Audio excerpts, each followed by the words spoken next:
Kabayan? Kabayan! Pinoy! Pinoy! Ako pala si Bok.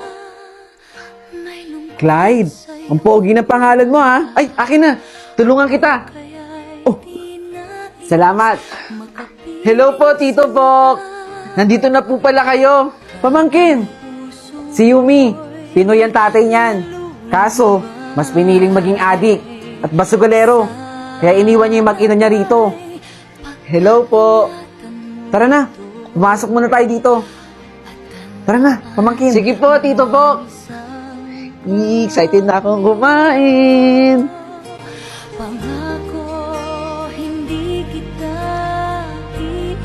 Oh, Clyde.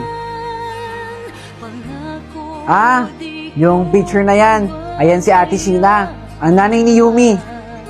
Sa kasamaang palad, nawala na rin siya dito sa mundo. Naaksidente sila nung asawa niyang foreigner. Kaya kami na lang nag-aalaga kay Yumi. Ay, oo nga pala, Clyde. Pwede ba akong makiusap? May gagawin kasi ako eh. Walang magbabantay kay Yumi. O sige, sige. Nangangailangan din naman ako ng racket eh. Salamat.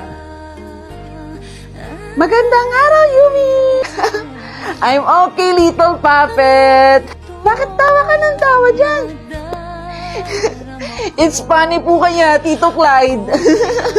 Nahuhulog, umiibig na sa'yo. Sa tuwing kasama kay anong ligaya. Sana sa akin ay Tito Clyde, ikaw na po yung new best friend ko. Salamat, best friend. Wow! Dollhouse! Gusto mo ng dollhouse? Tito Clyde, akin na lang po ito. Bago ko ibigay sa'yo yan, tatapusin ko muna. Promise po ah. Magiging sa'yo din yung dollhouse na yan. Thank you so much po, Tito Clyde. Tarantado ka pala eh. Ikaw pala si Rustin eh, ang tunay na tatay ni Yumi. Paano mo nagawan lokohin kami? Yung anak mo, pinapaasa mo. Gusto ko lang naman makabawi kay Yumi. Simula ngayon, hindi na kayo pwede magkita ni Yumi at hindi na kayo pwede maglaro. Ayusin mo muna yung buhay mo, Rustin. Bo, baka... Sheena, tama ka nga. Ngayon ko lang nare-realize na dapat may pangarap ako sa pamilya natin. Ang tanga ko. Ang tanga ko. Wow! Ang dami naman pong dollhouse dito. Yung dollhouse, para yan sa best friend ko. Sino po ba yung best friend nyo? Basta. At huli ko na rin nalaman na si Tito Clyde pala ang tunay kong tatay. Ma, anong oras na po? 6:00 na, anak. 6 a.m.? 6 a.m.? Oo, naku po, 6 a.m. 6:30 a.m. yung alis ng bus, ma. Iiwanan na nila ako. Anong bus? Ma, bakit di mo naman ako ginising? Bakit? May sinabi ka ba? Di ba sinabi ko po sa inyo na may alis po kami? Ha? Ngayon ba yun? Mama naman eh. Teka, anong gagawin ko? Teka, asan ba yung gamit ko? Maligo ka na! Bilisan mo kumilos! Di naman ako maliligo. Ayusin ko muna yung gamit ko. Dintik ka, bata ka talaga. Hello? Nasa ka na ba? Paalis na ako. 3 minutes na lang daw, aalis na kami dito. Ha? Ano bang plate number ng bus ninyo? ABC 123. Yan ang plate number. ABC 123. Copy, copy. Kapag hindi ko kayo naubutan, mag-text lang kayo sa akin kung nakaalis na kayo. Magko-commute na lang ako. Mag-ingat ka ha. Okay, bye. Ma, aalis na po ako. Anong oras na? Nakaalis na sila. Magko-commute na lang siguro ako. Ay, Manong! Hoy! Pasakay po ako! Sige, pasok!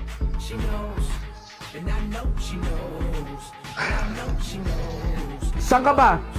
Diyan lang ako sa may kanto, Manong. Teka, magbabayad po ako. Diyan lang pala eh. Kamlas-malasa naman. Naiwan ko pa yung wallet ko. Manong, pwede po bang balik tayo doon? Oh, bakit? Naiwan ko po yung wallet ko pambayad sa inyo eh. Malas talaga. O sige, basta doble bayad ha. Sige po. Tara. Kakainis naman.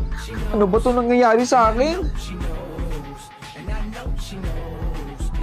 Kakainis, naiwan ko pa yung wallet ko. Ma, nasa ba yung wallet ko dito? Nandito lang yun eh. Oh, edi hanapin mo dyan yung wallet mo. Kagabi ka pa dyan nakatambay, hindi mo inayos. Nak, panoorin mo tong balitang to oh. Ma, wala na po akong panahon manood ng balita. Anong oras na po? Sobrang late na po ako. Nasaan na ba yung wallet ko dito? I-group mo daw to ng mga estudyante. Sakay ng bus na may plate number na ABC123. Nabudol daw dun sa poste. Sugutan yung mga estudyante doon. ABC? 123? Ayun oh. Na-aksidente. Kawawa naman ng mga estudyanteng to. Ay, ikaw mag-iingat ka ha.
Surprise!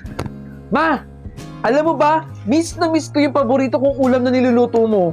Yung pakbet. Doon kasi sa ibang bansa, walang masarap na pakbet eh. Kakaiba pa rin talaga yung luto mo. Hinahanap-hanap ko nga yun eh. Na-miss ko ba? Teka, meron ka ba dyang lutong pakbet, ma? Baka naman. Ma! Parang nakakita kayo ng multo ah. Tulala kayo dyan. Surprise nga eh. Surprise! Ang hirap naman pasahin ni Mama. Asa ba si Ian? Ian! Ian! Ian! Ano to, Ian? Nag-graduate ka na, di ba? Malapit na pala yun. Oh, nangako ka sa akin, di ba? Susunod ka sa akin dun sa ibang bansa para tulungan yung pamilya natin dito. Oh, di mo pwedeng kalimutan yun. Para yun sa pamilya natin. Kamusta na pala? Cum laude ka ba? Iyan! Bakit parang nagsasalita ako sa hangin? Bakit hindi niyo ako kinakausap nila, Mama? May galit ba kayo sa akin o may tinatago kayong lihim? Nakakapagod kayo ni Mama. Asan pa si Bunso? Bunso! Bunso!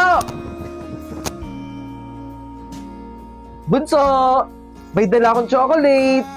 Di ba gusto mo to? Oh, magkatawagan pa tayo nun ha. Ang sabi mo, uuwian kita ng chocolate. Eto, may pasalubong ako sa'yo. Kainin mo to ha. Dali, tanggapin mo. Bunso, ayaw mo din? Ayaw mo ng chocolate? Masarap to. Bakit ba ayaw niyo akong kausapin? Tapos ayaw niyo patanggapin yung binibigay ko sa inyo? Tinupad ko naman yung pangako ko ah. Di ba sabi ko uuwi naman ako? Ito, umuwi na ako. Sana pala, hindi na lang ako umuwi. Lloyd, tara na. Tita, ihahatid na natin sa huling hantungan si mama mo at saka yung dalawa mong kapatid. Wala na tayong magagawa. Nangyari na ang lahat. Kung umuwi lang talaga ako ng mas maaga pa, di sana nasalba ko sila sa sunog. Nak, kung narinig mo man itong voice message ko, mukhang ito na yung katapusan namin. Nasusunog dito. Inantay ka namin.